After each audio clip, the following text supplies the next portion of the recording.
কোচারদের সাথে তামাশা করছে বাফুফে।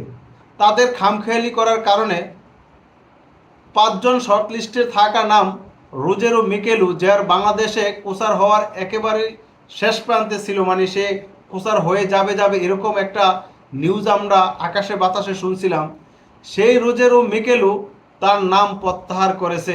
কারণ হচ্ছে বাফুফে তার সাথে সেভাবে কমিউনিকেশন করে নাই, মানে বাংলাদেশে কাজ করার জন্য রোজেরো মিকেলু তার বেতন পর্যন্ত কমিয়ে নিয়ে আসছিল। একবার চিন্তা করতে পারেন, মানে সে কতটা মুখিয়া ছিল বাংলাদেশ জাতীয় ফুটবল দলের কোচিং করার জন্য, মানে এই দলটার সাথে যারা যারা আছে তাদেরকে নিয়ে কাজ করার জন্য সে দূর থেকে এটা ফিল করছে যে এই দলটার যদি সে কোচিং করায় তাহলে সে এই দলটাকে অনেক উপরে নিয়ে যেতে পারবে। মানে সে বাংলাদেশ সম্পর্কে স্টাডিজ করছে, মানে প্রতিটা প্লেয়ার সম্বন্ধে জানছে, প্লেয়ারকে নিয়ে চিন্তা করছে, তারপরে সে কিন্তু বাংলাদেশে কাজ করার আগ্রহ প্রকাশ করেছে। তো হাই প্রোফাইল একটা কোচার তার নাম প্রত্যাহার করছে, আপনি এটা কি সাধারণভাবে নিতেছেন?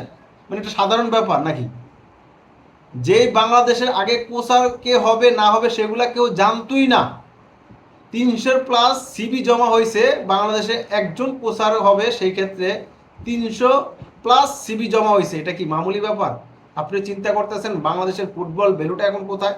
আর সেই ফুটবল দলের মানে যারা কর্মকর্তা আছে, বাফুফের যারা আছে, তারা কিভাবে অবহেলা করতেছে, তাদের সাথে ভালোভাবে যোগাযোগই করতেছে না।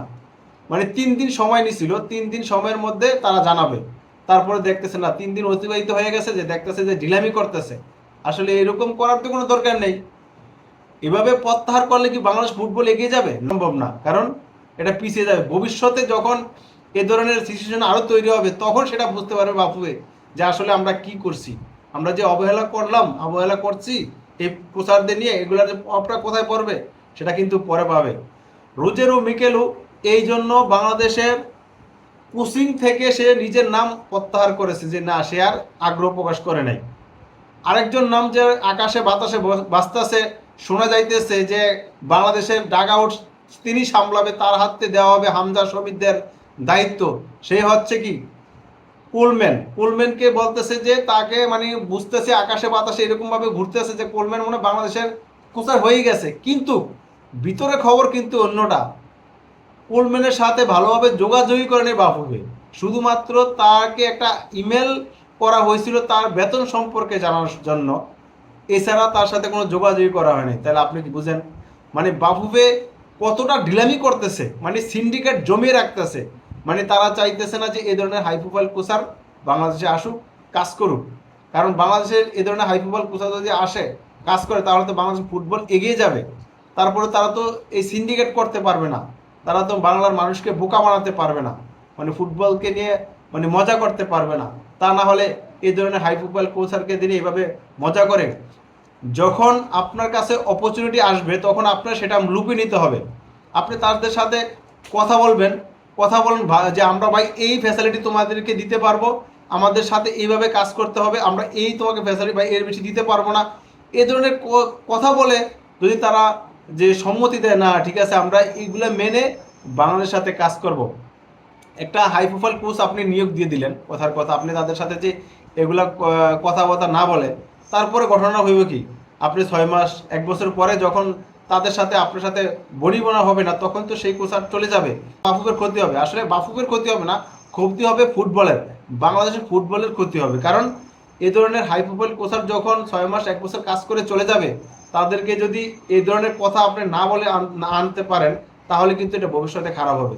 তবে এই সিন্ডিকেটটা আসলে আমি এর আগের একটা ভিডিওতে বলছিলাম যে বাংলাদেশে এই কোচ নিয়োগ ক্ষেত্রে আমি একটা সিন্ডিকেটের গন্ধ পাইতেছি, এই কোচ নিয়োগ ক্ষেত্রে একটা সিন্ডিকেট যাই থাকতেছে, কিন্তু জানি না শেষ পর্যন্ত এটা কি দাঁড়ায়।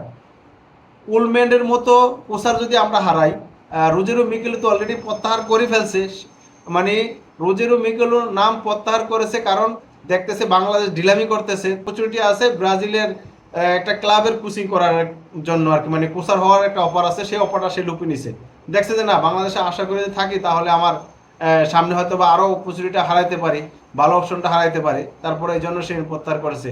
আর এই কোলম্যান তার ক্ষেত্রে কিন্তু সেম অবস্থা। এরকম হাই প্রোফাইল কোচারে কিন্তু বসে থাকে না, তাদের কাছে কিন্তু অনেক অফার থাকে। তো এই অফারগুলো আমরা লুপে নিতে পারলাম না, আসলে আমরা হতাশ।